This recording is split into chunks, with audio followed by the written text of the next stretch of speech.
আজকে তো রবিবার, আর রবিবার মানে একটু দেরি করে ঘুম থেকে ওঠা, সকলের পছন্দ মতো জলখাবার বানানো, একটু ভালো মন্দ রান্না করা, একটু সময় নিয়ে আয়েশ করে খাওয়া, এই আর কি। প্রত্যেক দিন সকাল 5টায় ঘুম থেকে উঠলো, রবিবার দিন বা ছুটির দিনগুলোতে আমি কিন্তু সকালবেলা ঘুম থেকে উঠি না।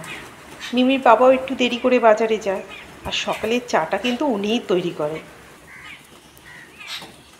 আজ অনেক দিন পর মিমির বাবা বাজার থেকে মাটন নিয়ে এসেছে। আমরা তিনজনই না মাটন খেতে ভীষণ ভালোবাসি, কিন্তু আমাদেরই মাটন খাওয়া বারণ।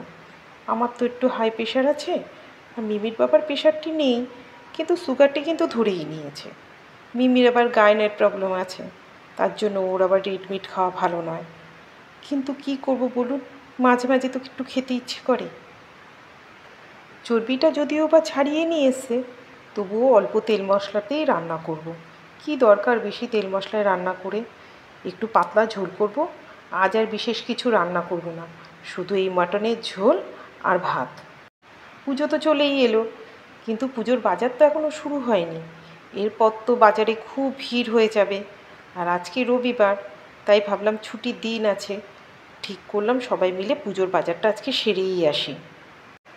জানেন তো, প্রথমে ভেবেছিলাম আজ আর মাংসে আলু দেবো না, কিন্তু পাঁঠার মাংসে আলু আর ঝোলটা খেতেই তো বেশি ভালো লাগে, তাই সব কিছু ভেবে আলুটা দিয়েই দিলাম। ঠিক হয়েছে, আজকে প্রথমে দক্ষিণাপন যাওয়া হবে। আমাদের বাড়ির সামনে থেকে 1B বলে একটি বাস যায়, দক্ষিণাপনের উপর দিয়েই যায়। আগে দক্ষিণাপনে যাব, ওখান থেকে কিছু চুড়িদার কুর্তি এগুলো কেনা হবে, সেগুলো কিনে নিয়ে তারপর গড়িয়াহাটে যাব। ওখান থেকে শাড়ি ঠাড়ি বাকি জিনিসপত্রগুলো কিনতে হবে।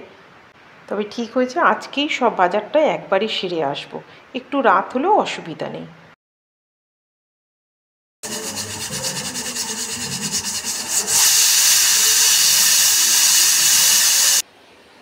আমাদের বাড়িতে তো প্রত্যেক রবিবার দুধ কলা দিয়ে ঠাকুরকে পুজো দেওয়া হয়।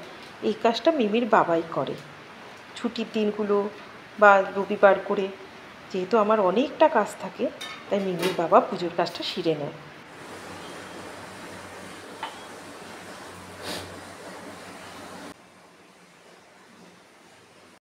ওরা তো একটু খেয়ে দিয়ে রেস্ট নিচ্ছে, তাই আজকে আমাকে একা একাই খেতে হচ্ছে।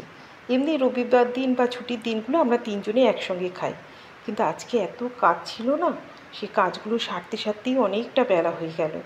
এরপর ওরাও তো তৈরি হবে, তার মধ্যে ওরা তো সকালবেলা খেয়ে বেরোয়, ওদের বেলা পর্যন্ত খাওয়ার অভ্যেসটাও নেই।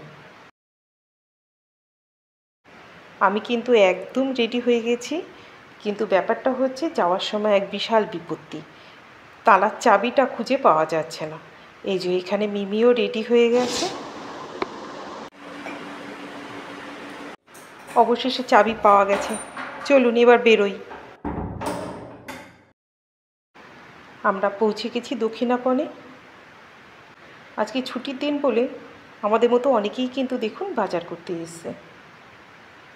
তবে কি বলুন তো, একটু আগে ভাগে বাজার করে নিলে না একটু ফাঁকায় ফাঁকায় বাজার করা যায়, এরপর তো বিশাল ভিড় হয়ে যাবে। বরাবরই আমরা কুর্তি চুড়িদার এগুলো দক্ষিণাপন থেকেই কিনি, এদের কালেকশন বেশ ভালো।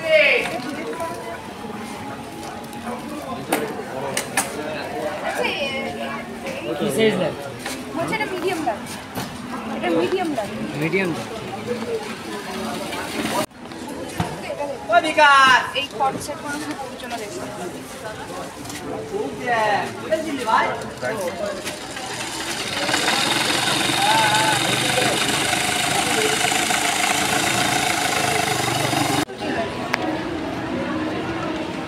ওইটা দেখে নিয়ে না, ওইটা নিয়ে আয়, ওটা নিয়ে পাশাপাশি দুটোকে সেট কর, দেখ কোনটা ভালো লাগে।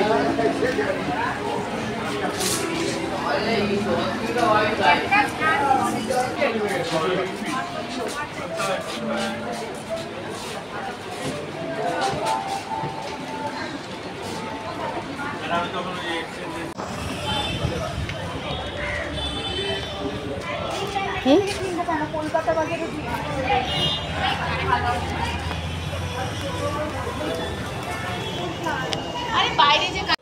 চুড়িদারগুলো কেনা হয়ে গেছে, এবার চলুন একটু উপরে যাই, দেখি পছন্দ মতো শাড়ি পাই কিনা। আমার দুই ননদের জন্য শাড়ি কিনতে হবে, আমার মায়ের জন্য শাড়ি কিনতে হবে, যদি এখানে পছন্দ মতো পেয়ে যাই তাহলে এইখান থেকেই নিয়ে নেব, না হলে গড়িয়াহাট থেকে নেব। এখানকার প্রত্যেকটা জিনিস খুব সুন্দর, কিন্তু দামটা না বেশ বেশি। এখানকার এই চেয়ার টেয়ারগুলো খুব ভালো লাগে দেখতে। আমার তো বেতের চেয়ার ভীষণ পছন্দ।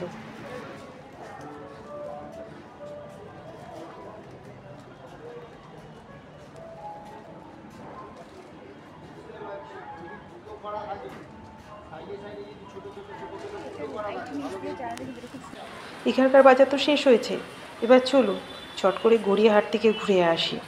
ওখানেও তো অনেক কিছু কিনতে হবে। এই বছরে আবার মিমির বাবাকে কিনে দেবে ওর নিজের টাকায়। এই যে দাঁড়িয়ে পড়েছে, ভেলপুরি খাবে।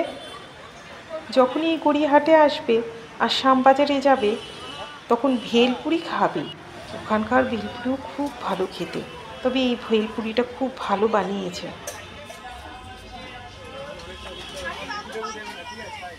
কিরে ভালো করেছে?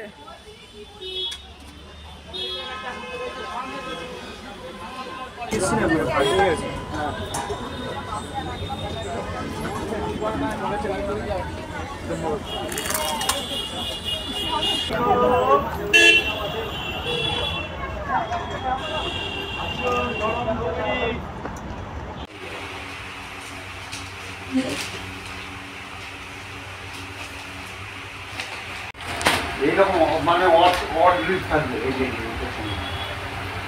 এটা কি অড? হ্যাঁ অড লিস্টই আছে, সব মানে মোবাইলের ডিপ আছে এটা।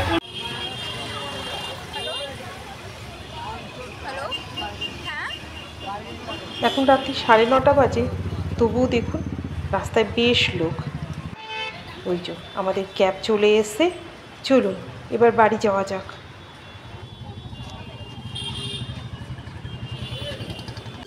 আজকে অনেকটাই রাত হয়ে গেল, তবে একটাই শান্তি, সবার জামা কাপড় কেনা হয়ে গেছে। তবে আরও আনন্দ হচ্ছে কেন বলুন তো, আজ আর রাত্রিরে রান্না করতে হবে না। মিমি নতুন চাকরি পেয়েছে, তাই আজকে মিক্স চাউমিন আর চিলি চিকেন ও কিনে নিল। বাড়িতে যেয়ে একটু স্নান টান করে তারপর আয়েশ করে খাবো। আজকে ভিডিওটা এই পর্যন্ত থাক। ভিডিওটা যদি ভালো লাগে কমেন্ট করে জানাবেন।